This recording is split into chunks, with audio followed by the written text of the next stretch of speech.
Hi, everyone. This is Betsy Wurzel, your host of Chatting with Betsy on Passionate Rural Talk Radio, where our mantra is to educate, enlighten, and entertain. The views of the guests may not represent those of the host or the station. Folks, I have an exceptional guest on today. All my guests are exceptional. This one has a little twist to it, and I want to give you the background before I introduce my guest.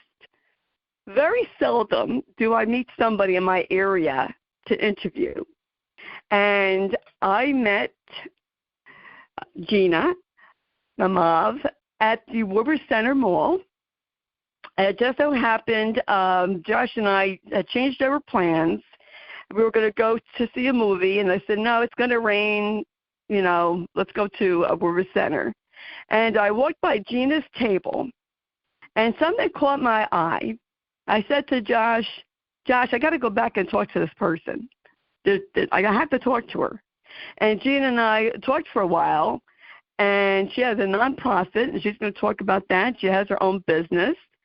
And I said, you're welcome to come on my show. I would love to promote you and to interview you. So Gina Naumov, she is a licensed professional counselor. She's in Woodbridge, New Jersey. And she is doing a lot of mental health, which, as everyone knows, our youth and just about everyone is having some kind of mental health crisis, health care issue. And you know what? Next month, well, actually in 2 weeks, is September, and September is Suicide Prevention Month. And if you've listened to my show, you know I'm a mental health advocate, big time. And I am so happy to have a Jersey girl with me, not only a Jersey girl, but a local girl with me. And I want to introduce Gina Naumov. She is a licensed professional counselor. She has her business, New Start Counseling, that's in Woodbridge, New Jersey, and her nonprofit group, New Start Groups. So welcome, Gina, to Chatting with Betsy. All right, thank you. Yes. Hi, Betsy. Hi, Gina. I'm so glad I stopped by your booth, your table, a couple of weeks ago. And I'd like for you to just, share your story. How did you get interested into, the mental health area and to be a licensed professional counselor? Okay. So there were a couple of reasons. The first one is my belief is that I was following the path that the Lord set out for me. The life He gave me, it was to prepare me for my field, although I didn't realize it at that time. My original dream job was when I was 6 years old. I wanted to be a neurosurgeon. I was fascinated with the shows. You remember PBS and Nova? Yes. They would play these shows about the human brain and how it developed, and they even showed an actual brain surgery, which was just loved. And as children do, we want to tell our parents everything. And I went to my parents, said I want to be a brain surgeon when I grow up. And both my parents, who were born in the 30s, they just looked at me like I was crazy, and they just said to me, "Do you know how long that's going to take you? Do you know how much that's going to cost?" And that just instantly deflated me. Not what a child wants to hear. So as time went on, years went by, I realized when I was at school one day at 9 years old, I was walking up the main staircase, and a young boy was walking down. And, back then in the 80s, there was really not much talk about mental illness, autism, learning disabilities, stuff like this. We just heard the words emotionally disturbed, and some kids that just were not, quote unquote, normal like other kids. So there was a boy that was walking down the steps, and he tripped. And I said to him, "Oh, got to be careful." And he just kept repeating, and I didn't realize it at the time, but then later on I realized he was special needs. And he just kept repeating that, "Be careful, be careful." And I was like, wow, if I can help someone like that and you know, make a positive influence, be a positive influence, then maybe it's the outside of the brain that I want to work with rather than the inside of the brain. So yeah, that's when I realized this is what I want to do. Through, you know, the wonderful journey that is life, the good and the bad, I just had that one thing in my head, in my soul, that the Lord put there for me, and it was just, no matter what happens, sink or swim, don't look back, and just go and be what you want to be. So that's what I did. That's beautiful. Counseling. Yeah, thank you. New Start Counseling was born in 2011, but I had been doing in-home, intensive in-home counseling and some other counseling with other populations prior to that. Yeah. So your business in Woodbridge has been since 2011? Yeah. Oh, yeah. Okay.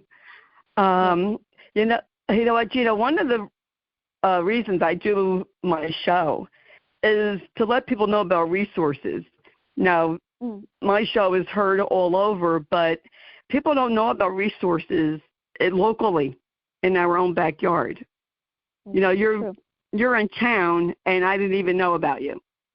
So many resources in Woodbridge Township that we don't know about. And I just think that's wonderful, and I'm glad I met you at Woodbridge Center Mall. You, on your paper that you handed out at the mall, you said that you were a survivor of child abuse. Yeah. Did that also help motivate you to help other people? Absolutely.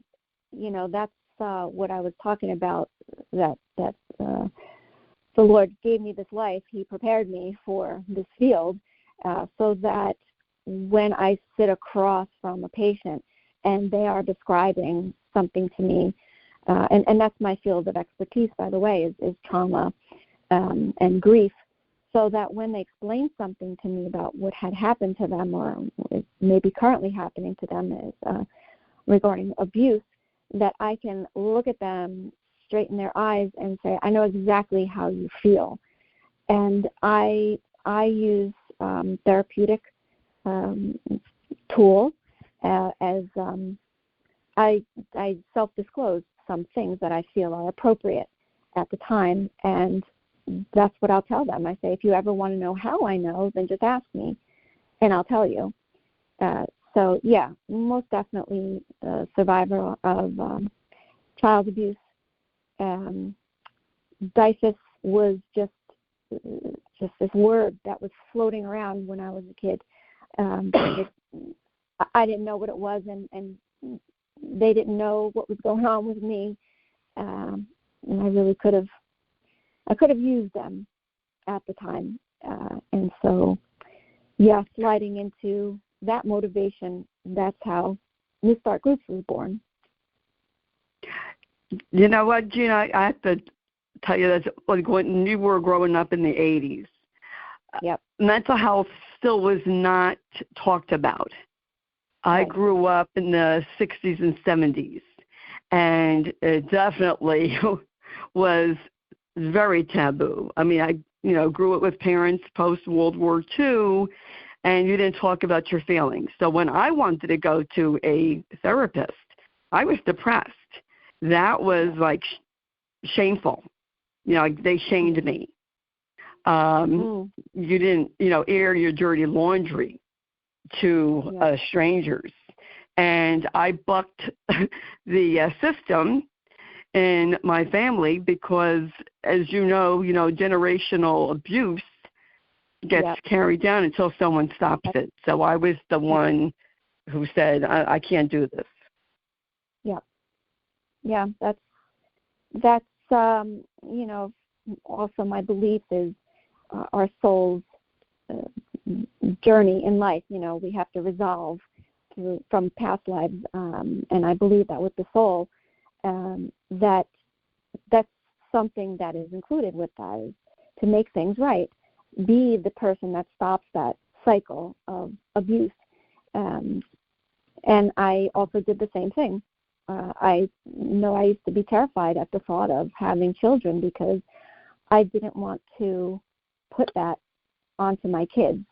I didn't want to pass along mental illness to them, and I didn't want to do the things to me that my mom did. Do the things to them that my mom did to me, because she never taught me how to be a woman or a mother or a wife. She just taught me how not to be. And so when I finally met the right guy, decided to have children, when I was pregnant with my older son, Alex, I remember crying to my husband and saying, what if this baby doesn't like me? What if I do something and I screw him up? I was just terrified. So yeah, I was too. Yeah, I felt the same way. Yeah. I don't want to pass this. Mm-hmm. Yeah, they don't want to traumatize my child.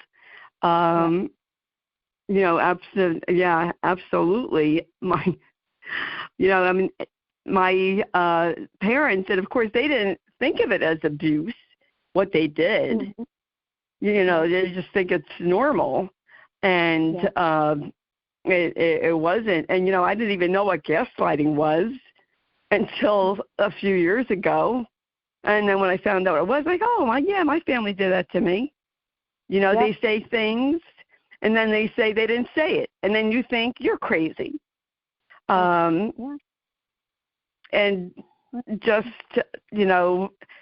it's really hard, folks, to come to terms with abuse and to forgive. That doesn't mean you forget, and we'll never forget, but to forgive. And it took my father's death, when my father died, I looked like a crazy woman at the cemetery the next day because I went back and I yelled at him. I yelled at my father, and I got everything out. And I'll tell you what, I felt much better. I really did. I'm sure. When I was 15, my mom died of heart attack. It was after her third heart attack. She had double bypass, and she died maybe about a month later. She died on the kitchen floor, and I was there, and I watched her. And after she died, I remember feeling torn because she was my mother, and I was always told you have to love and respect your mother. But on the other hand, I felt so relieved and free that when some people would ask me or say, I'm really sorry about your mom, I heard about your mom's death, and that just some part of me jumped up and said, I'm not sorry. I'm glad that she's gone. And, it would be met with these critical, judgmental faces, like, how can you say that about your mom? But they didn't know her. They didn't live with her or through her like I did.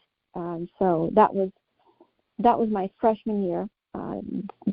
She died right there, September, for my freshman year. And then the summer before my senior year in high school,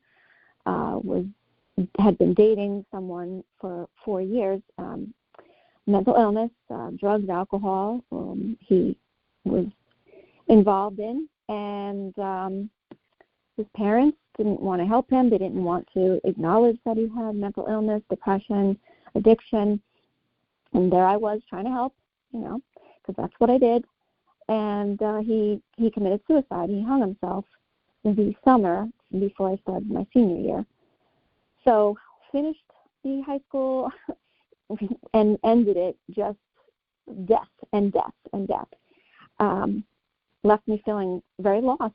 I was there with my dad, who drank a lot. I'm the youngest of 5. So all of my siblings were already gone. I had no one to talk to. My mom always threatened, don't go telling tales out of this house. So I was not able to talk to anybody or feel, because when you're an abused child, you can't feel anything. You're trained not to, because if you feel, then you're vulnerable, like that wounded animal in the wild, constantly on survival. So, senior year of high school was not great, and I remember being out a lot, and 2 social workers rang my bell one day. They said, you're going to come with us. Took me to a psychiatrist. Actually, he was on St. George Ave, right across from where the Kmart was. Dr. Mayer, his name was. Very nice guy. Did a psych eval on me, and that was the end of that. That's all I remember until decades later when I was cleaning my old paperwork out, and I found that psych eval, and in the recommendation was that the surviving parent should have sent me to an IOP, intensive outpatient program, 3 to 5 days a week, and I should have been following up with therapy. My dad never said anything to me ever about it, and that was it. There was no discussion of mental illness or anything. It was just, okay, I just have to go on with what the Lord wants me to do and what I want to do, be a therapist, and figure it out along the way, sink or swim. You know what, Gina? I really love to interview people like yourself who had tragedy in their life, and I'm sorry for all your tragedy and pain, and then you do something with it, and you become triumphant, and you are helping people. You start a nonprofit, which I forgot to say that you're president and CEO of the New Start Groups, which is a New Jersey nonprofit corporation. And that I find that a lot of people, and I've interviewed hundreds of people by now, who it's like, to me, when you could turn a tragedy into helping others, that's how that starts. That's how advocacy really, with a lot of people, starts. They had situations, and then nobody will talk about it. I have always been an advocate for mental health. I was always before my time. When I went to see a social worker, I was made fun of. My sister, who was older than me by 2 years, would call me psycho, schizo, all kinds of names. And guess what? She went for therapy years later. She went. And I said, you know what? Not so funny, is it, when you're the one going? So I tell people, don't judge. Do not judge anyone who goes for counseling, therapy, because you don't know what life has in store for you. And I'm sure, you might have been brought up this way. I was brought up this way. You just, take it on the chin, you suck it up, and then, this be strong crap nonsense that I call it. It's like, why can't we talk about mental health? And as you know, the pandemic brought it out in the open. So now you have celebrities saying, oh, yeah, it's real, and I'm going for therapy. Well, where was it?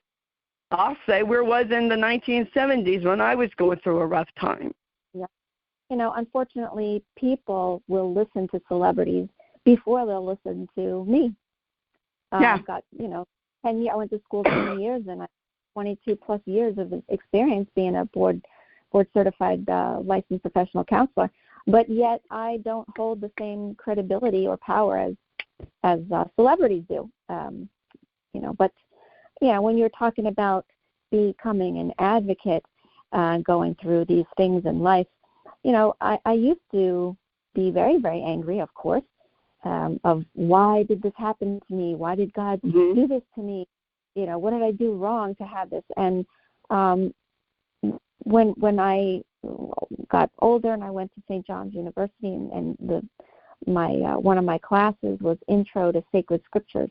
The Bible was the course book, and I had to read it. Was very angry at the Lord at that time, but the more I read it, and Psalms, and I was like, wow, I'm not this horrible, ugly, dirty person, because this perfect being loves me inside and out, has every hair on my head counted. I thought, it's not that he was doing things to me, he was doing things for me. And that was one of the, most eye-opening things for me, that gave me the choice and control that I never had as a child. And, I thought what a waste my life would be if I didn't do anything with that experience and that knowledge. So that was a great motivator for me. And in with reading, you talk about forgiveness, in with reading the Bible, throughout the years, people would say to me, you got to forgive your mom. She was a sick woman and she loved you. She didn't mean to hurt you. When I was reading the Bible, every time I saw the word forgiveness, every time the word that followed was so that you won't do it again, to forgive someone, and they would have to redeem themselves. And she never had the choice. She never had the chance to do that. She kept abusing, and never redeemed herself, never made up for it. So forgiveness for me, still to this day, is very, very difficult. But you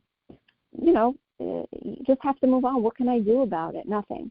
Just keep doing what I'm doing and raise my kids the way I want to raise them, take care of them the way I wasn't taken care of, and try to reach as many people as I possibly can. And hopefully I'll make a difference, although I know I'm not everybody's cup of tea, but that's okay. That's okay. I'm not everyone's cup of tea either. Yeah. That's all right. I had to ask you this, Gina, as a woman, as you got older, became a young woman, did you find yourself in abusive relationships because you had such low self-esteem? Yes, I did. And I also found myself in relationships when I was way too young to be in them, because my dad drank and he was not there to protect me, although he knew what was going on.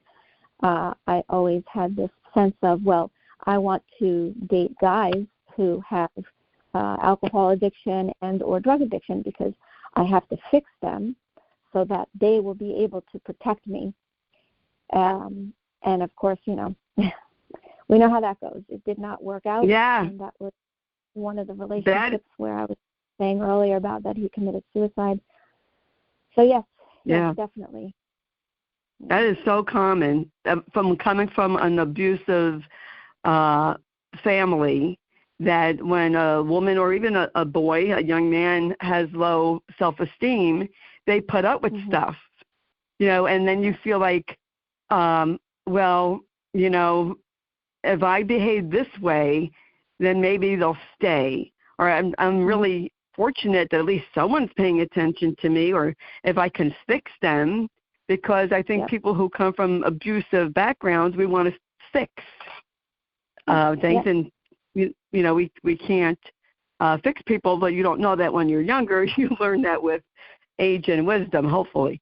Took me a long time to realize that. Yep, same. Yeah. So that's interesting. I said this on shows before. Parents, guardians, please watch what you say to your children so that they do not grow up with low self-esteem and be involved in abusive relationships. Yep. That's so important. Go ahead. I'm sorry. in the 80s, there, like we were saying, there was no recognition of mental illnesses, and where did these people go? What happened to them that were being abused? When I was talking about DIFUS, I was 6 years old. There were some really serious beatings that I took. One was that my mom had broken my nose. She had bashed my face against the wall, broke my nose, and going to school, with swollen nose and stuff. Nobody said anything, no teachers, nothing, and of course I couldn't say anything to anybody. And then another incident where my mom was very, very abusive, was kicking me, biting my face, pulling clumps of hair out. And I went to school like that, and the teacher, I remember I was in first grade. I was about 6, 7. Mrs. Levenberg sent me to the principal, this really pretty woman, Ms. Parker. And, of course, the principal asked me, what happened to you? I said, like every other abused child, right? I fell down the stairs. And, of course, she wasn't buying it. My mom ended up showing up at the school and was able to manipulate. I'm so sorry, I'll never do it again. And Ms. Parker said, all right, if I see Gina come to school like this again, I'm going to call the police. I'm going to call DIFUS and have her taken away from you. So I had these eyes that I think every abused child has. There's like some sort of please see that I need your help. Please take me away. This in my eyes, and I was praying that she would pick that up and just arrest my mom right away. But yeah, that never happened. So keeping with these lessons, and I make sure to look at the teens and the kids that I treat, especially when I have a family meeting, to see if there's anything resembling the desperate looks that I would give to Miss Parker. Yeah.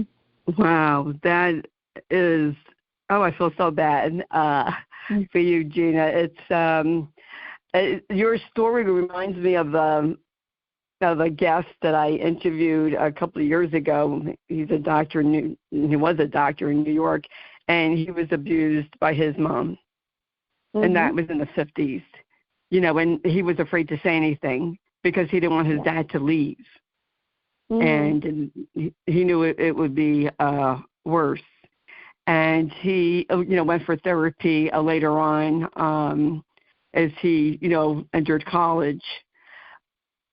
And, the work that an individual has to do to flip the beliefs that were told to us, that a story that was told to us which was not true, takes a lot of work, folks. I'm telling you.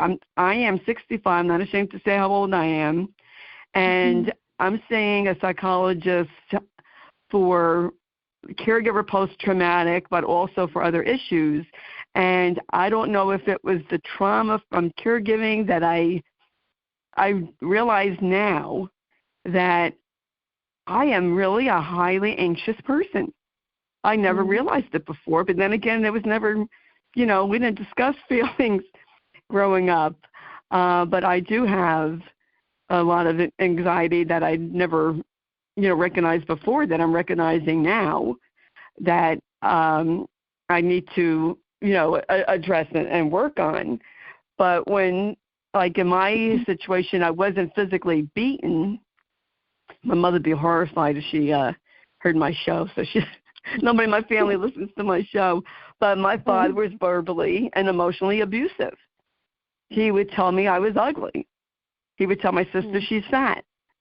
And so I grew up thinking, I'm ugly. I should be glad when someone talks to me. And, it really damages a child. So parents, guardians, please, really, if you don't know how to parent, then go for counseling. Take up a parent class. Go Google and research on how to be a parent and break the cycle. If you were from abused, it's multi-generational. So just get yourself educated to learn how to stop that. You work with the Woodbridge Police Department for. Can you tell us about that? Because that sounds interesting. Right. Well, just to comment on what you were just talking about, and then I will answer that question. In the 80s, parents, the belief was that your parents would never hurt you. It was the strangers, don't talk to strangers. Right. Those are people that would hurt us. So I think even if we did mention it and say that our, first two role models in our lives, they were the ones that were hurting us, I don't think people would have really believed us or would have known what to do with that information anyway. So, but to answer your question about the Woodbridge Police Department, I had gone to speak to someone in our township of authority, and after leaving, I was very disappointed. But he did mention something about perhaps I might be of some use to the police department. So, I sat on that. I was feeling discouraged, and then one day I was driving home from work, and I was like, what do I have to lose? Nothing. I went into the police department. I asked to speak to somebody that was in charge of outreach with teens or any kind of program with teens, and they sent me down Sergeant Edward Chicatano, and he is involved with that, with the juvenile adjustment station house adjustment program. And he brought me up to his office, and we talked, and I told him what I do, and he was very interested. Then a couple of weeks later, he called me, and he told me the program. It's a 3-month program, and he asked me if I would create a program, counseling program specifically for the teens that he would be referring to me, so that they would have to go through not only the orders from the court, but they'd have to go through my counseling with me for 3 months, 12 sessions, and then they would be released from the program. So I did. I was honored. I created a counseling program that went along with theirs, and it's been great. I've been working with the sergeant and also Detective William Petrovi. Really, really nice guys, dedicated to what they're doing. So I'm proud and happy to be honored to be a part of that as well. That is so awesome, and I want to get in also your nonprofit organization. How can people get involved? It's called New Start Groups, and for anyone who is in New Jersey, and even if you're not in New Jersey, how can they help you? How can they get involved? And how did you start that? I have all these questions. Okay. Yeah. So, as I'm sure you could predict by now, it started because I, had been in the in-home therapist for quite some time, and I saw a lot of the kids, and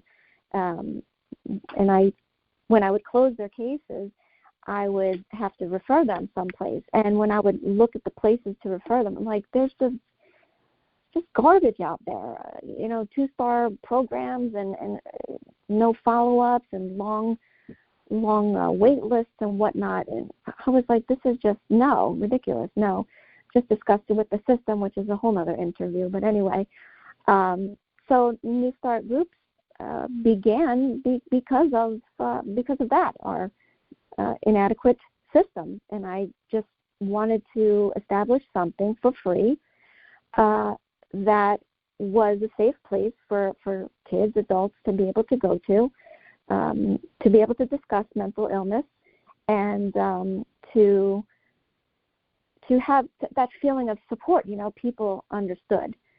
So I just wanted to create a place that didn't exist when I was a kid. I'll just say it like that. And that's how New Start Groups was born. It's a little bit over a year now for us. We were established July 7th of 2022.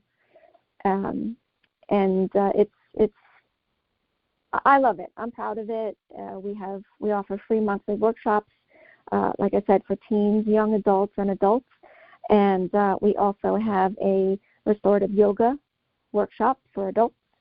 As a matter of fact, our groups are meeting this week.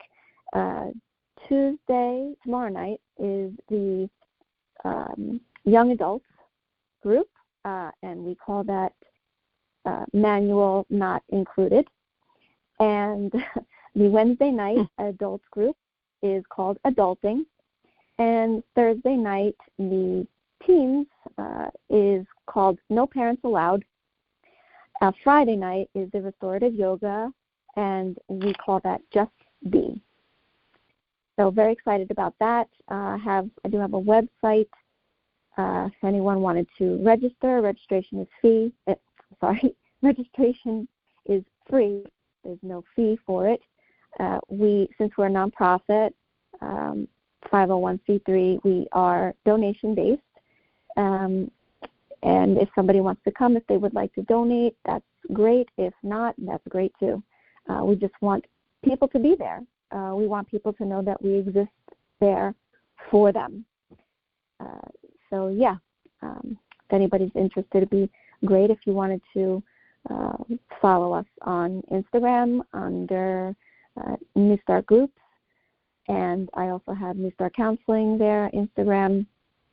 And we also have websites as well. You can also Google us, New Start Groups in Woodbridge and New Start Counseling in Woodbridge.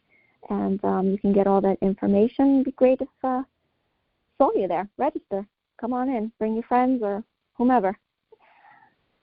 That is so awesome, Gina.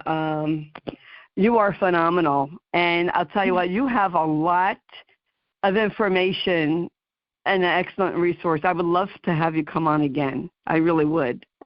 You could talk about kids, in the foster system, the criminal justice, grieving.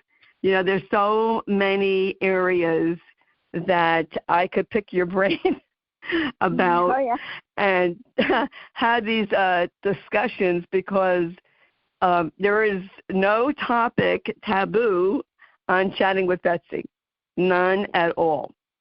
And as a matter of fact, I will be interviewing a foster mom next month. Oh, go ahead. Yeah. Also, just wanted to mention real quick that the manager, her name is Beth, over at Rita's Italian Ices. I met her last year, and I told her about my nonprofit, and so she said that she really couldn't help by posting my flyers in the front of the store, but she posted them in the back because a lot of teens work there. And then she also said that she could donate ice for me and for the workshops that I offer. So she did last year, and she contacted me again this year, and she's also providing free Ritas for the workshops this week. So thank you, Beth. Oh, that's cool. And where is that located? Is that Rita's? Yeah, Rita's Italian Ice. It's across the street from Woodbridge High School. Yeah. Yeah, so there's a crunch. Oh, cool. There. Yeah.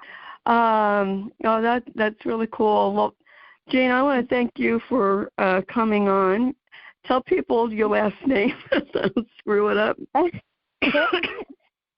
It's Naumov. Naumov. Married a Russian. And I'll tell you, folks, very seldom do I meet my guests in person. You're the third one that I met in person, and it was such a pleasure. So glad that we met, and to meet a local resource. This show, goes out, but hey, folks, doesn't matter where you are, check out the blog. The information about Gina will be in the blog that Jeannie White, who's station manager, writes. And Jeannie produces the show, so thank Jeannie White for all that she does. Call to action. Get involved. Your children, if you have teenagers and you're hearing this and you live in New Jersey, contact Gina. The information is going to be in the blog, and I'm going to post about you on my own personal Facebook page. So if people want to follow me, I'm on Facebook, Betsy, BETSY, EWURZEL, Wurzel. And, I wish you lots of luck, and I'd love to have you come back on again. And I want to thank Lillian Caldwell, who's CEO of Pastoral Talk Radio, who makes this all possible. And I want to thank the listeners for listening. Please share this show. I want to help as many people as possible. That's why I'm here. I want to give back. So when you share the show, you're helping me. You're helping honor my husband, Matt's memory. And, I really appreciate it. And I need help getting the word out about my show. And if you don't already subscribe to Chatting with Betsy, it is for free. I'm on Spotify, Spreaker, YouTube, Amazon Music, just to name a few. And I don't know about anyone else, but I'll tell you what, I interview many people from all walks of life, all different types of jobs. But the people who I love to interview the most are people like Gina, who have a story. They had tragedy in their life, they're triumphant, and they are helping others. And you know what? I'll tell you what, from my own personal experience, I'd rather have a counselor who knows how I feel, who can relate. Just like with caregiving. I would rather have a caregiving consultant who was a caregiver so they would know how I feel. And they're just not talking the talk, they're walking the walk, as they say. Sometimes I'll tell my patients, don't feel so bad. I think I have more diagnoses than you do.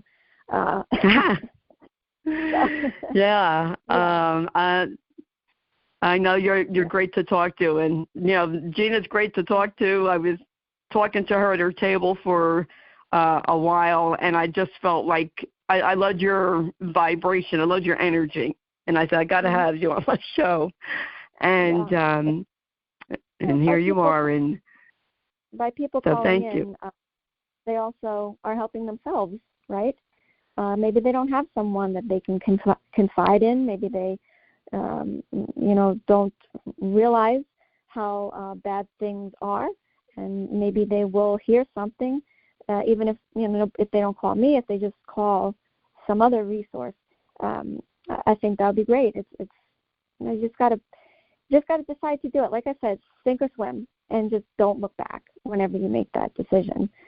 Yeah, I think I want to be people with that. Thank you very much. And your website will be in the blog. Yeah, I'll also include a way if anyone wants to donate, if they're feeling passionate about mental health and my mission, there'll be a way there to donate. And we are also looking for volunteers all the time. So if anyone wants to donate their time, it would just be such a great blessing to those people out there who really need it. Very cool. And would you mind if I put the phone number in the blog? No, not at all. That'd be great. Okay. And, it's so cool to me and exciting to me to meet people in this area who's, like you're a wonderful resource that I'm sure a lot of people need to know about you. And, we don't know. Like I did not know about Evergreen Senior Center and what they offered until my husband needed to get on Medicare. and the prescription program, I should say, was right on Medicare. And the pharmacy, the medicine shop, the guy Harry who worked there years ago, he said, Betsy, go to Evergreen.